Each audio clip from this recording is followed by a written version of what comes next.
Nanded Bharat scout guide जिल्हा कार्यालय नांदेड यांच्या वतीने 49वा स्काउट गाईड जिल्हा मेळावा कुंटूर तांडा तालुका नायगाव येथे आयोजित करण्यात आला होता।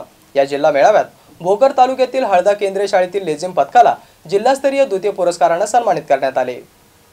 दिनांक 3 फेब्रुवारी ते 6 फेब्रुवारी 2024 दरम्यान नांदेड भारत स्काउट्स आणि गाईड्स जिल्हा कार्यालय नांदेड यांच्या वतीने 49वा स्काउट गाईड जिल्हा मेळावा कुंटूर तांडा तालुका नायगाव येथे आयोजित करण्यात आला होता। या जिल्हा मेळाव्यात भोकर तालुक्यातील हळदा येथील 18 स्काउट्स आणि 21 गाईड्स आणि गायडर्स सरस्वती रामराव मंडलापुरे आणि स्काउटर्स राजू मोतीराम व्यवहारे या शिक्षकांच्या मार्गदर्शनाखाली आपला सहभाग नोंदवला होता। या मेळाव्यात झालेल्या लेझिम पथकाच्या स्पर्धेत जिल्हा परिषद केंद्रीय प्राथमिक शाळेच्या विद्यार्थ्यांना जिल्हास्तरीय द्वितीय पारितोषिक मिळाले। त्यामुळे शाळेतील गुरुजनांचा आणि विद्यार्थ्यांचा सन्मान करण्यासाठी गावचे सरपंच चंद्रकांत नागमोड यांच्या अध्यक्षतेखाली शाळेत दिनांक 24 फेब्रुवारी रोजी बैठक घेण्यात आली आणि त्यात जिल्ह्यातील मान्यवरांकडून शाळेला मिळालेली ट्रॉफी आणि सन्मानपत्र मुख्याध्यापक नागनाथ इबितवार सर यांच्याकडे सुपूर्द करण्यात आले। यावेळी माजी सरपंच तथा नांदेड जिल्हा मराठी पत्रकार संघाचे उपाध्यक्ष बालाजी नार्लेवाड, शाळा व्यवस्थापन समितीचे अध्यक्ष रमेश अक्कलवाड, उपाध्यक्ष